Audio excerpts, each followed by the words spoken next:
Good afternoon, ladies and gentlemen. This is a discussion on, it's a personal opinion. This is how I approach difficult cases and how I approach patients with a whole range of comorbidities. Now, we all know we need three components to any sedation. We need a patient with their interpatient variability. We know their different locations. They're the in-hospital location or the secondary setting, and then the primary setting out the hospital, down the street. And then we know we have, in short, two sedation techniques, a basic or advanced technique. But we have to be careful because we know in the primary setting, we can only do ASA 1 and 2 patients, not 3 or 4. So the average patient for a TEE cannot be done in the cardiologist's rooms. Then another factor to keep in mind regarding the primary location is that according to the guidelines, we're not advised to use remifentanil there. And it's very important always, and I have a talk on that later, the recovery staff and the recovery facility for those patients. And then also when we're working at the secondary location, are we qualified for the sedation type? Are you actually qualified to do multi-drug intravenous sedation, and do you have the equipment to do that? So we actually need a perfect marriage of sedation, the perfect location for that specific patient, and then the patient's morbidities actually dictates the way we think about these things. I've decided to discuss two type of patients, the patient with diabetes mellitus and then also the patient scheduled for a TEE. Now I have to say, as I work in NICE now, you know, there's half of Gauteng's there, or have actually moved down there lately, and they're all retired and they're all old and decrepit. If we put a roof to the place, it's an old age home. So these kind of patients we see fairly often, I can almost say on a weekly basis. The diabetic patient normally poses with a number of comorbidities, affecting their vasculature with their macro and microangiopathy, their lipid profile, which is frequently abnormal, affecting their hearts, their vasculature, their kidney disease, and peripheral vasculature, and other comorbidities as well. And then, of course, you sit with the situation, they're normally on medication that can cause them to go hypoglycemic. Just a word of advice here. If a physician or a cardiologist tells you, Mr. So-and-so has got ischemic heart disease and he could not have an angiogram, then normally the guy's kidney function is so bad that you actually shouldn't do an anesthetic for him as well. So they normally, they disguise it as that. So essentially we sit with, in the advanced diabetic patient, with a patient who's a vasculopath, with atheroma widespread, bad peripheral perfusion, and peripheral neuritis most often, and very sensitive to cold and pressure on the extremities. They quite often cerebropaths. They have retinal effects of their diabetes. They virtually all of them, they're cardiopaths with sick coronary arteries and their myocardium and their contractility is being impaired, and they're also nephropaths. So if we put it like this, the diabetic patient can be a very sick patient. So in essence, the diabetic patient can be a cardiac patient with coronary artery disease affecting all factors of the heart, contractility, reduced contractility, rhythm disturbances are quite often, and it's important to keep in mind that whatever you need to rescue these patients, that you do not unnecessarily use cardiac stimulants. And then also make sure that you always have amiodarone available, and then remember that there are quite a number of drugs that these patients are routinely on that causes peripheral vasodilatation and have diuretic effects as well. So quite often these patients are dehydrated and they're peripherally vasodilated. So at the pre-sedation contact, what do we do? I ask about their medication, and I establish when they will be done during the day, early morning, which is preferable for the diabetic, or then late afternoon, and adjust their last meals and intake according to that. Advise on the anti-diabetic agents, the insulins, and then the other diabetic medication. There are a range of these available nowadays, half of which we don't even know the names of. The bottom line is, and I gave a talk last year in Houghton on that, the only anti-diabetic drugs, oral drugs, that actually causes hypoglycemia are the biguanides and the meglitinides. None of the others you need to stop. They do not cause direct hypoglycemia. Right, then the fasting guidelines, the principle still applies: no food, no anti-diabetic medication. I still stick to the 6-hour rule, knowing that the diabetics quite often have delayed gastric emptying, but I stick to that. I ask them 2, 3, or 4 hours after their meal, do their glucose and see what it is, and then normally rescue them, if necessary, with a glass of apple juice. And then I call people and I ask you for reports to find out about cardiac disease, vascular disease, and renal disease in these patients. The day of sedation, I normally put up the drip, and with the bit of blood in the cannula, I quickly do a glucose, and then normally give them IV normal saline or whatever fluid is required on the basis of what the blood glucose was. The diabetic patient, it is very important to keep contact with the patient. In the cardiopaths, we have to keep in mind that they have less of a reactive tachycardia with a fall in blood pressure. So that one warning system that we have quite often is not as prevalent as what we would actually like it to be. And then, of course, furthermore, as we all know, 35 to 40% of all diabetic patients do not get angina when they go into a state where they get angina. So it is crucial in those patients to make sure that we maintain their hemodynamic status. As far as their peripheral neuropathy is concerned, make sure that you attend to their heels, to their pressure points, their elbows, and their temperature control. So the diabetic patient can be a fairly healthy patient, but they also quite often, in our town, they are not healthy patients. And you see all of those and various combinations thereof. The patient being scheduled for a TEE is often an ASA3 patient with suspected pathology. That is normally the patient where they do a transthoracic echo and they can't really pinpoint what is wrong, and the TEE is much more of a sensitive investigation. The location we do those patients in hospital, not in the out of a hospital setting for various reasons, as I've said.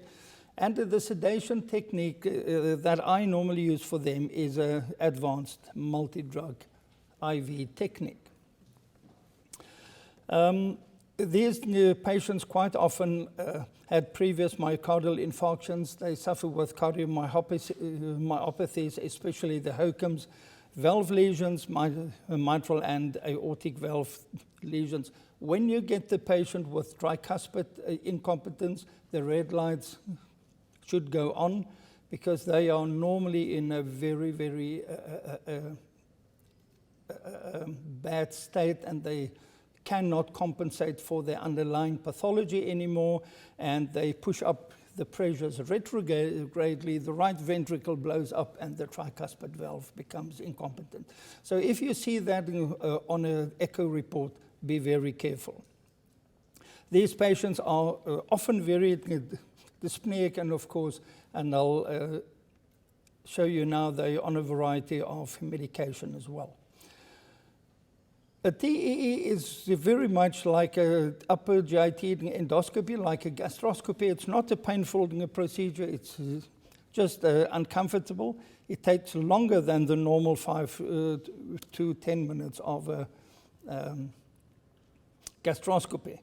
Now, the cardiac disease these patients normally suffer from is myocardial, and it affects their contractility and also their diastolic function. When you see impaired diastolic function on an echo report, that is normally from the left ventricle becoming stiff and less elastic.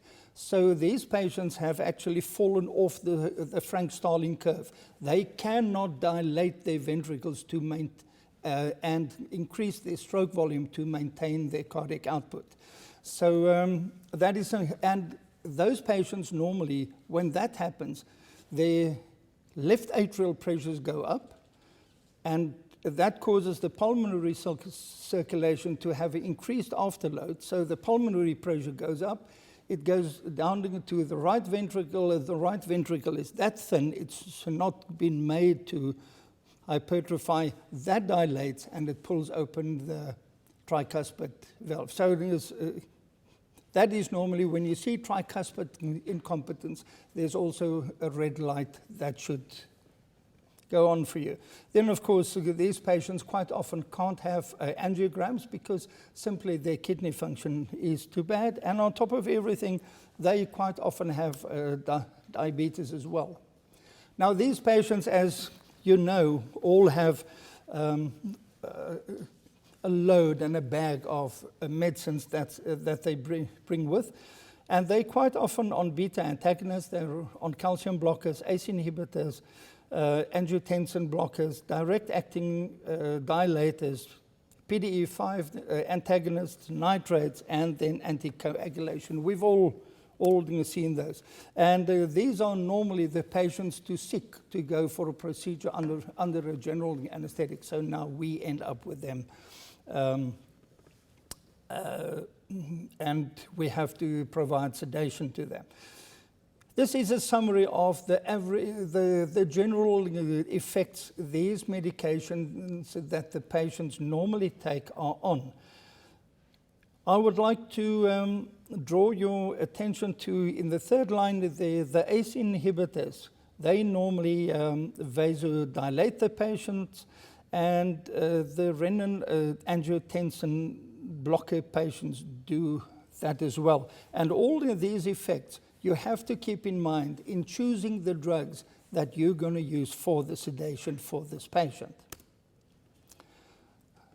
Phosphodiesterase, diesterase inhibitors, we all know they've normally been used to reduce the pulmonary pressures of these patients when they've established that they have pulmonary hypertension. That is basically the only medication available to reduce pulmonary pressure in South Africa at the moment. It is a very potent peripheral vasodilator. And one of the biggest dangers of that is in the cardiopath and the cardiac vascular path is the use of nitrates. So we always inquire whether they are taking these medication.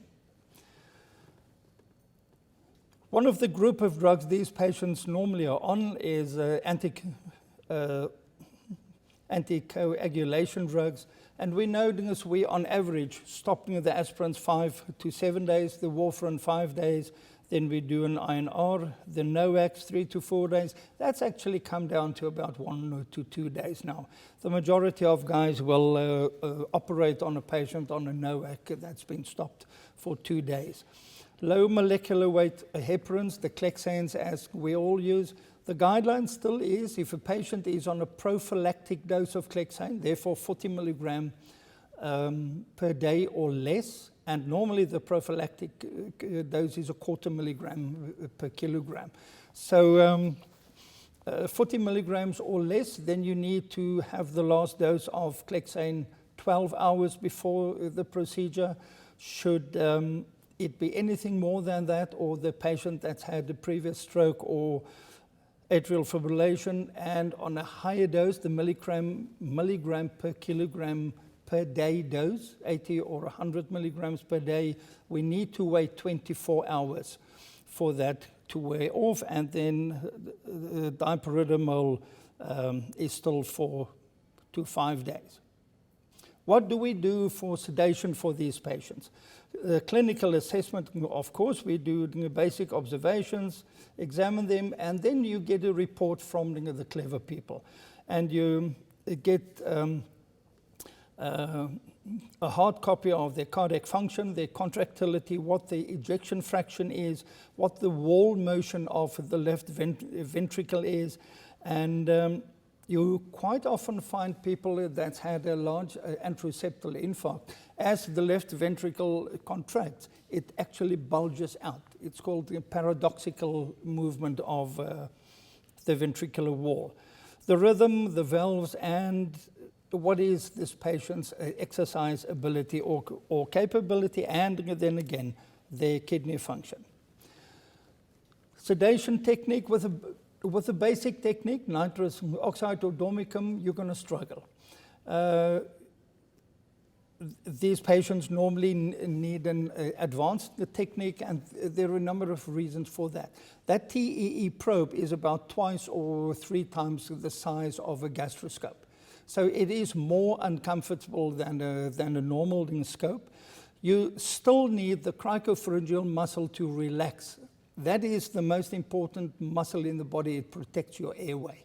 So that is the tone in the cricopharyngeal muscle is the last one to go with sedation. So you need initially fairly deep sedation to be able to pass that probe, or for the cardiologist to pass that probe. So you're going to struggle with a basic sedation technique.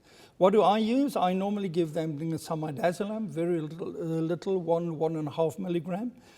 Then do we need to use an opioid for these patients? The answer is simple. It is not a painful procedure, but there's a cough reflex, there's a gag reflex, and if we use opiates and midazolam, we can actually get away with less propofol when we try and establish a proper sedation level for these patients. So I use an opioid for these patients, and I normally give them 200 to 250 milligram of L-fentanyl. The next question, of course, is propofol, hypnomidate, which one are you going to use? Is propofol a safe drug for a cardiopath? The answer is very clear, no, not. Propofol is a bad drug for a bad heart. So dexmedetomidine, dex is something one can consider. Ketamine, what about the tachycardia, the hypertension, and the increased systemic vascular resistance? I use ketamine, and the reason for that is I've never seen one of those effects with the doses we use. So therefore, personally, I've done many of these patients, and I give them not a lot. I give them 0.1 to 0.15 milligram per kilo, which is for the normal 70, 80 kilo patient, about 10 milligrams. It's a small dose, but it's still omit that, and then you struggle. This is a summary of the drugs that we normally use for sedation. You all know those. Propofol is a bad one. It suppresses your inotropy. It raises your heart. It pushes up the pulse rate, which is bad. Gives arterial dilatation. Ketamine, although has many effects on the cardiovascular system, those are good effects. To conclude, ladies and gentlemen, there are three factors to keep in mind. The patient and his or her comorbidities and chronic medications and the effects thereof. The location, decide carefully about a primary and a secondary location. And the sedation itself, the basic technique, the advanced technique, and be aware of unwanted interactions of your sedation drugs with the chronic medication the patient is on. And that's my story. Thank you. Thank you.